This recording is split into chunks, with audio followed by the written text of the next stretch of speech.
చాలా విశేషంగా విజయ గణపతి విజయదుర్గ ఆలయాల పక్షమున శ్రీకాకుళంలో మున్సిపల్ గ్రౌండ్స్లో అష్టలక్ష్మి అమ్మవార్లకి అదేవిధంగా విజయ గణపతికి దుర్గాదేవికి చాలా విశేషంగా పూజలు అర్చనలు చేసి మాస శివరాత్రి కృష్ణయ్యకి ఇష్టమైనటువంటి మార్గశీర్ష మాసములో దీపాలని ప్రజ్వలింప బయట ఉండే అంధకారాన్ని దేవతల అనుగ్రహం వల్ల లోపల అంధకారాన్ని కూడా ఇవాళ విశేషంగా ఇక్కడ ఉండే జనమందరూ పారద్రోలి ఆ పరమేశ్వరుడి యొక్క అనుగ్రహానికి అష్టలక్ష్ముల అనుగ్రహానికి పాత్రులయ్యారు. ఈ కార్యక్రమాన్ని ఇంత దిగ్విజయంగా నిర్వహించినటువంటి శ్రీధర శర్మ గారైతేనేంటి, సూర్య నగేష్ గారైతేనేంటి, చంద్రశేఖర్ గారైతేనేంటి, సూర్యకుమార్ గారు అందరూ కూడా ఎవరెవరు కార్యకర్తలుగా ఉండి సహకరించారో వీక్షించారో అందరూ కూడా ఇవాళ ధన్యులయ్యారు. శ్రీకాకుళ పట్టణం అంతా కూడా ఆధ్యాత్మిక వాతావరణంతో నిండిపోయింది. ఇలాంటి రోజు ఎప్పుడూ శ్రీకాకుళంలో ఉండాలని, ఆధ్యాత్మికంగా ఉండాలి అని మనసా కోరుకుంటూ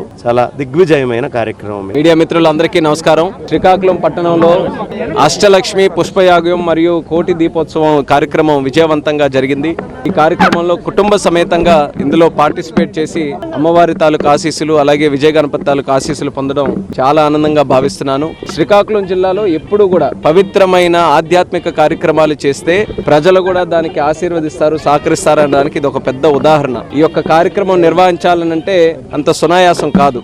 ఎంతో మంది తాలూకా సంకల్పం, ఎంతో మంది తాలూకా కృషి కలిస్తేనే ఇంత పెద్ద మహాయాగం తాలూకా కార్యక్రమం విజయవంతంగా చేసుకోగలం. దానికి మరి మా విజయ గణపతి ఆలయం, అలాగే విజయదుర్గ ఆలయం, అలాగే మన అందవరపు ప్రసాద్ గారు, ఇలా చాలా మంది, సంతోష్ బాబు గారు, చాలా మంది పట్టణంలో ఉన్నటువంటి పెద్దలు అందరూ కూడా ఈ యొక్క కార్యక్రమానికి సహాయ సహకారాలు అందించి ప్రజలకి కూడా ఇందులో పాల్గొనే అవకాశం కోటి దీపోత్సవం ద్వారా కల్పించినందుకు వాళ్ళందరికీ కూడా నా హృదయపూర్వకమైనటువంటి అభినందనలు తెలియజేసుకుంటున్నాను. ఎందుకనంటే ఇలాంటి కార్యక్రమం కేవలం వాళ్ళు అనుకుంటే వాళ్ళ ఇంటిలో వాళ్ళ సమక్షంలో వాళ్ళ కుటుంబాల వరకే పరిమితం చేసి చేసుకోవచ్చు, కానీ ఎంతో మంది వేలాది మంది భక్తులందరికీ కూడా ఇందులో పార్టిసిపేట్ చేసే అవకాశం కల్పిస్తూ చాలా చక్కరైన వాతావరణంలో పవిత్రంగా ఈ యొక్క కార్యక్రమం చేశారు. దీని తాలూకా ప్రభావం శ్రీకాకుళం జిల్లాలో ఉన్నటువంటి ప్రజానికం అందరి లోక కళ్యాణం కోసం ఉండాలి అని, ఆ భగవంతుడి తాలూకా ఆశీస్సులు ప్రతి ఒక్కరికి కూడా ఉండాలని మనస్ఫూర్తిగా కోరుకుంటున్నాను.